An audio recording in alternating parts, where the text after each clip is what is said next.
Last వీడియోలో artificial intelligence అంటే intelligent machines లేదా సాఫ్ట్వేర్ని క్రియేట్ చేయడం అని, అది కంప్యూటర్ సైన్స్లో ఒక భాగం అని చెప్పుకున్నాం. అలానే ఆర్టిఫిషియల్ ఇంటెలిజెన్స్కి ఉన్న చాలా సబ్ ఫీల్డ్స్లో మెషిన్ లెర్నింగ్ కూడా ఒక ఇంపార్టెంట్ సబ్ ఫీల్డ్ అని చెప్పుకున్నాం. మెషిన్ లెర్నింగ్ యొక్క అర్థం దాని పేరులోనే ఉంది. ఏమిటంటే మెషిన్స్ నేర్చుకోవడం అని. ఇప్పుడు మీకు ఒక సందేహం వచ్చి ఉండాలి, మెషిన్స్ ఎలా నేర్చుకుంటాయి అని. మెషిన్స్ ఎలా నేర్చుకుంటాయి అని తెలుసుకోవడానికి రెండు మెషిన్ లెర్నింగ్ డెఫినేషన్స్ గురించి డిస్కస్ చేసుకుందాం. మెషిన్ లెర్నింగ్ అనే పదాన్ని మొదటిసారిగా 1959లో ఆర్థర్ శామ్యూల్ అనే అతను ఉపయోగించాడు. ఆర్థర్ శామ్యూల్ అనే అతను ఆర్టిఫిషియల్ ఇంటెలిజెన్స్ ఫస్ట్ జనరేషన్ ప్రముఖులలో ఒకడు. ఆర్థర్ శామ్యూల్ యొక్క ఎంఎల్ డెఫినేషన్ ప్రకారం మెషిన్ లెర్నింగ్ అంటే కంప్యూటర్లు మనం ప్రతి సినారియోకి ప్రత్యేకంగా కోడ్ రాయకుండానే మనం ఇచ్చే డేటా నుంచి నేర్చుకునే పద్ధతి. ఇప్పుడు గూగుల్ ఏఐ వాళ్ళు ఇచ్చిన మెషిన్ లెర్నింగ్ యొక్క మోడర్న్ డెఫినేషన్ గురించి తెలుసుకుందాం. మెషిన్ లెర్నింగ్ అనేది ఆర్టిఫిషియల్ ఇంటెలిజెన్స్లో ఒక భాగం. అందులో కంప్యూటర్స్ మనం ఇచ్చే డేటా నుంచి నేర్చుకుంటూ, కాలక్రమేణా తమను తాము మెరుగుపరుచుకుంటూ, డేటా ఆధారంగా ప్రిడిక్షన్స్ లేదా అంచనాలను వేయగల సిస్టమ్స్ని క్రియేట్ చేయడం. ఈ రెండు డెఫినేషన్స్ సమ్మరైజ్ చేస్తే మెషిన్ లెర్నింగ్ అనేది ఆర్టిఫిషియల్ ఇంటెలిజెన్స్లో ఒక భాగం. మెషిన్ లెర్నింగ్లో మెషిన్స్ డేటా ఆధారంగా నేర్చుకుంటాయి. ఇందులో ప్రతి సినారియోకి మనం ఎక్స్ప్లిసిట్గా ప్రోగ్రామ్ చేయనవసరం లేదు. అలానే మెషిన్స్ తమను తాము కాలక్రమేణా ఇంప్రూవ్ చేసుకుంటూ ఉంటాయి.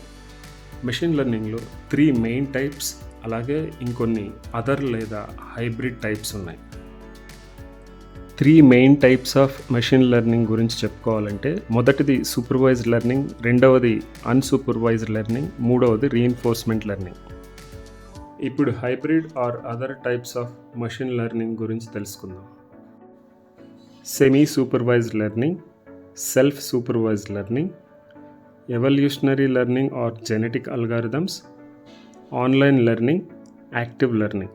ఈ హైబ్రిడ్ లేదా ఇతర మెషిన్ లెర్నింగ్ టైప్స్ని సెపరేట్ మెషిన్ లెర్నింగ్ టైప్స్ అని అనే కంటే, మనం ముందుగా చెప్పుకున్న 3 main types of machine learning యొక్క ఎక్స్టెన్షన్స్ లేదా వాటి యొక్క రిఫైన్డ్ వర్షన్స్ అని చెప్పుకోవచ్చు.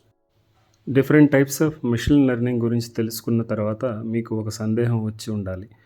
అదేమంటే, డీప్ లెర్నింగ్ అనేది మెషిన్ లెర్నింగ్లో ఒక సబ్ ఫీల్డ్ అంటాం కదా, మరి మెషిన్ లెర్నింగ్ టైప్స్లో డీప్ లెర్నింగ్ గురించి ఎందుకు రాలేదు అని. డీప్ లెర్నింగ్ అనేది మెషిన్ లెర్నింగ్ టైప్ కాదు, ఇది ఒక మెథడ్ లేదా టూల్ అని చెప్పుకోవచ్చు. డీప్ లెర్నింగ్ అనేది మెషిన్ లెర్నింగ్లో వాడే ఒక పవర్ఫుల్ మెథడ్. డీప్ లెర్నింగ్ మెథడ్ని మనం ముందు చెప్పుకున్న different types of machine learning టైప్స్లో కూడా వాడతాం. సూపర్వైజ్డ్ లెర్నింగ్లో ఇమేజ్ క్లాసిఫికేషన్ ప్రాబ్లమ్స్ కోసం డీప్ లెర్నింగ్ మోడల్ అయిన CNN లేదా కన్వల్యూషనల్ న్యూరల్ నెట్వర్క్స్ని యూజ్ చేస్తాం. అన్సూపర్వైజ్డ్ లెర్నింగ్లో డీప్ లెర్నింగ్ని యూజ్ చేయడం ద్వారా డేటాలో ఉన్న ప్యాటర్న్స్ను కనిపెట్టి customer segmentation and anomaly detection లాంటివి చేయవచ్చు. రీఇన్ఫోర్స్మెంట్ లెర్నింగ్లో డెసిషన్స్ తీసుకోవడానికి డీప్ లెర్నింగ్ని యూజ్ చేయవచ్చు. దీనిని డీప్ రీఇన్ఫోర్స్మెంట్ లెర్నింగ్ అంటాం. ఉదాహరణకు, అటానమస్ కార్స్ మనం ఇచ్చే ఫీడ్బ్యాక్ని ఉపయోగించుకుని వాటి యొక్క డెసిషన్ మేకింగ్ స్కిల్స్ని మెరుగుపరుచుకుంటాయి. వీడియో నచ్చితే లైక్ చేయండి, అలాగే ఛానల్ సబ్స్క్రైబ్ చేసుకుని ఆల్ నోటిఫికేషన్స్ ఎనేబుల్ చేసుకోండి.